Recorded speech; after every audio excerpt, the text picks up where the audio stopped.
Hey guys, a couple months ago I did a review on this green laser from UUQ and overall really liked it, but this company reached out to me again and said that they had just came out with a mini reflex sight. Can be for pistols or rifles. The model here is RHD-27 and asked me if I would take a look at it, and I was really impressed by that, so I said, sure, I'll look at it.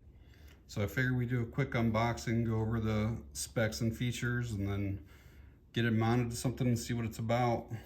So it's got automatic brightness adjustment. So that means like if you have it set, let's just say on level 6, and then you're outside, and then you come inside and then it gets dark in your house later, that dot will automatically adjust for whatever ambient light or whatever you have going on.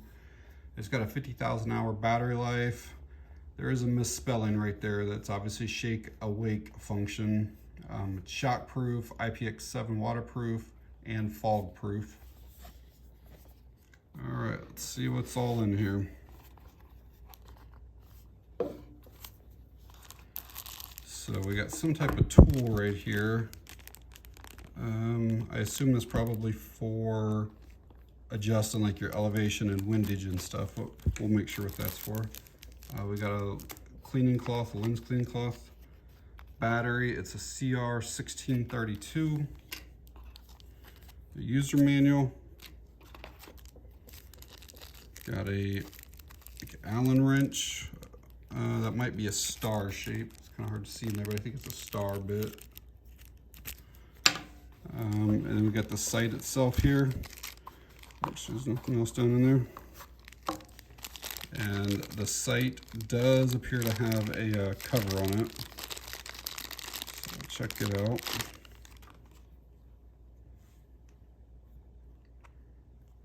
And that's as low as the cover does go on it. It's a rubberized cover, kind of softer, flimsier rubber.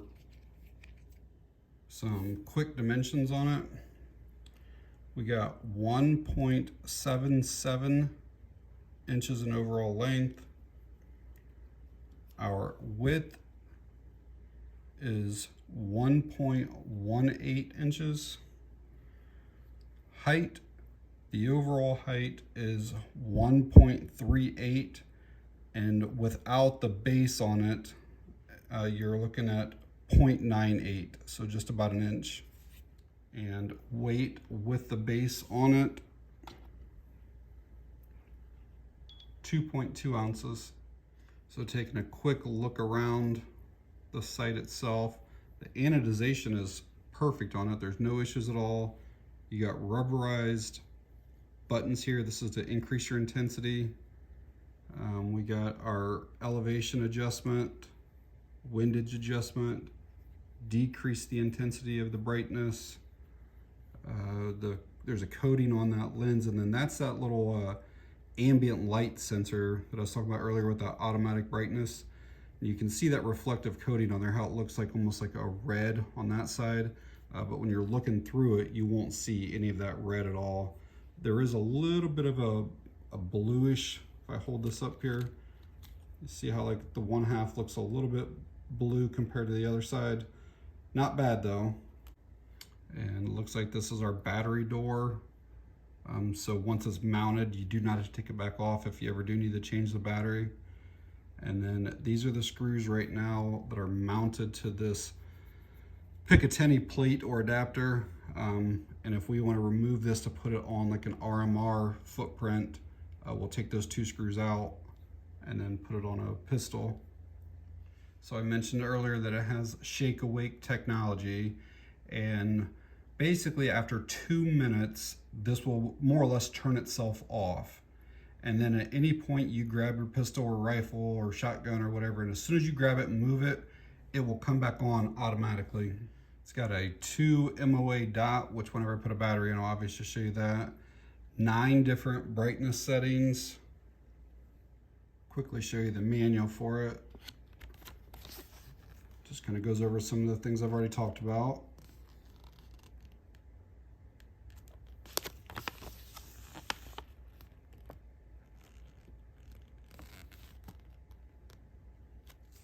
All right, let's get a battery in it and see what that dot actually looks like. I'm gonna try using that tool that was included. Try using this side here, see if that'll open that up. This is mostly plastic, but the screwdriver bit for making your adjustments here does feel like that has a metal tip on it. So I did have to use the metal tip to kind of get that started. And then once it's started, that will spin it around then. I'd say it's kind of less than ideal though. It doesn't fit in there perfectly and it's plastic, but it does work. All right, battery goes in there, positive side up. And then we'll get the battery door back on there. So according to the Amazon description, like I said earlier, there are 9 brightness settings, but according to the manual, there are 10 brightness settings, 8 daytime, 2 night vision. So I've got that battery in and I've got it to where it's basically really low right now. It's probably the night vision. So what I'm gonna do is go to the upside and then see how long it takes to start seeing the dot. I can see it there now.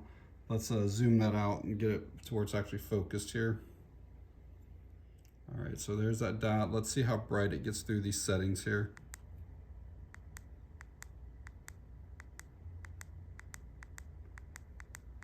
I don't see it any brighter than that, so I'm gonna assume that that's gotta be like level 10.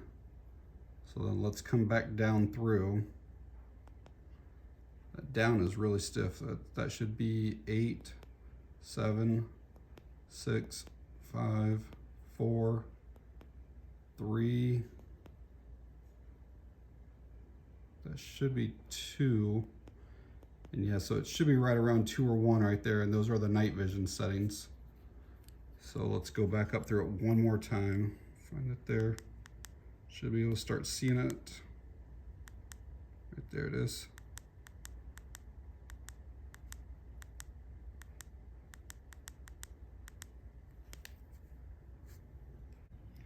So as it is right now, you can mount this to anything with a Picatinny rail. YouTube policies have changed and I'm not allowed to show it actually being mounted onto something.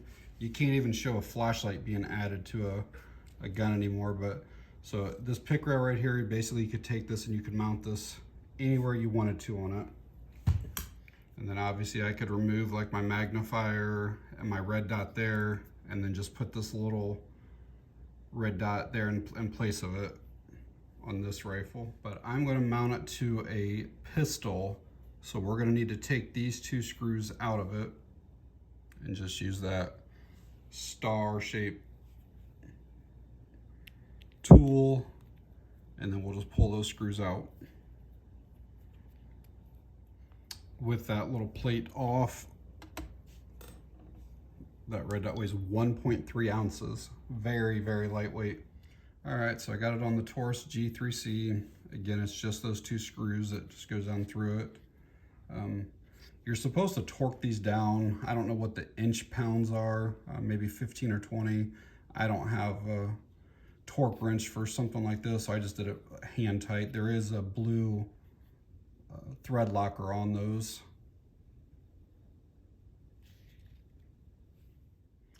But as you can see, there's not a like a rear notch cut out or anything like that, so you will not be able to use the rear sight probably on most pistols unless you go taller sights on it. So I will check to make sure that the shake awake on the UUQ is working properly. I'm going to set it down, leave it sit there for maybe 5 minutes or whatever. I know it says 2 in the manual, but I'll leave it for 5 or 10 minutes. Try to look through it while it's laying down to see if the dot is off, and then pick it up and see if it does come on. I don't know if I'll be able to show it on camera or not, but I do want to check out this light sensor thing to see if it does actually get brighter or dimmer depending on your environment. All right, guys, out here at the range with the UUQ reflex sight. I'm going to get it sighted in and then make sure that it holds 0 and make sure that the dot doesn't flicker off or anything crazy like that.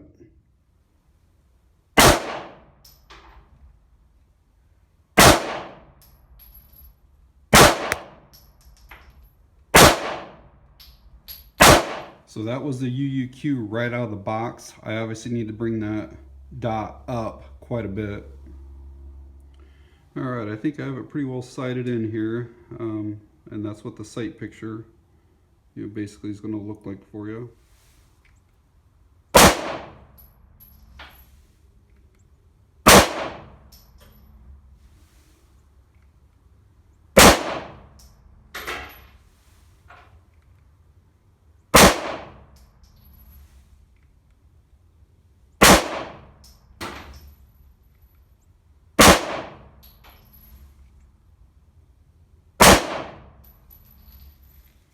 So I am not a marksman shooter, don't claim to be. These were the first 5, and I knew I had to bring it up some. So then I turned it a few times, and I wasn't exactly sure on this one how many adjustments it was going to take. And then my next couple were there. I turned it like 2 full turns, and then I came up to here on these ones. So what was that, 7? It took me almost a full magazine, so 10 or so. And then I started hitting in the bullseye, and then and I had holes inside of holes here, and these 3 here was basically where I was trying to present it almost like out of my holster, and then as soon as I found the dot, go with it. These were more like slow, looking through it, good firm grip, everything, but still really small grouping there. Really happy with that. All right, so having shot this down at the range, some thoughts on it is it zeroed in relatively easily. It held 0 through the 50 rounds that I put through it. I know that's not a long-term test, and it's not really a torture test. I didn't drop it and I didn't smack it a bunch of times. Field of view is nice. The dot was really easy to acquire. The thing comes on real easily. And if you don't want to rely on the shake awake, which I do personally, I like it, but you can manually turn that dot off. Just basically press and hold that for a few seconds, and you'll see it powered down now. One thing I did notice at the range, it's not really a complaint by any means, it's just something I observed. It seemed like this front lens got dirtier faster than other red dots that I've shot. And it does seem like it's a little bit more curved. It seems like it almost protrudes. It doesn't stick out beyond that, but it's right at the edge of that housing. And so there's a lot of carbon. Almost every magazine, I would kind of just either take my finger, or I keep a lens cloth in my range bag, but would wipe it off. And I didn't do it on the last magazine, just kind of on purpose. But you can see that there's like smudges all over the front of that now. But they do, again, they give you the lens cleaning cloth. So it's not a big deal. And again, literally you could just take your finger and wipe it off if you want to. But it would kind of have like a little bit of a haze on it. You can still find the dot, no problem at all. Wasn't an issue with that. It's just something I noticed. There aren't any like quality control, like paint issues, anodization, anything like that. Everything seems like it's pretty solid overall on it. The shake awake does work like it's advertised. I know it has this light sensor in the front, but to be honest with you, I did not see any difference in the brightness of the dot no matter what my environment was. I went into rooms that were literally pitch black. You couldn't see your hand in front of your face, so dark. And the dot looked exactly the same as when I would walk out to a room that had light in it. So you would think that if that little sensor's there and I bring my finger up and completely cover it, that brightness or whatever should change on that. And now it's, it doesn't change at all though. But again, it may just be me not knowing. So at the time of recording this video, these are on Amazon for about $130. But I've had this for maybe 2 or 3 weeks, and I've watched the prices daily, and there's always been a 30% off coupon every single day for it, which brings it down to like, what, $91 or something close to that. So that's a really good buy for a pretty high quality red dot. It's probably not as good as a Trijicon. I've never actually owned one of those, but I know they start at like $300-400 and go up from there. This is under $100. It's probably not as good as a Holosun, but again, those start off at $200 and go up from there. But I can tell you that this is all metal construction, whereas like some of the SIG sights are plastic. And I can tell you that during my couple weeks of having it, every time I picked it up, the dot has been on. At the range, there weren't any issues. And I'll also say that some of those companies like Trijicon and Holosun, you know, they started with a very small customer base. People didn't know those companies at first and took a chance on them. So anyways, I will leave a link.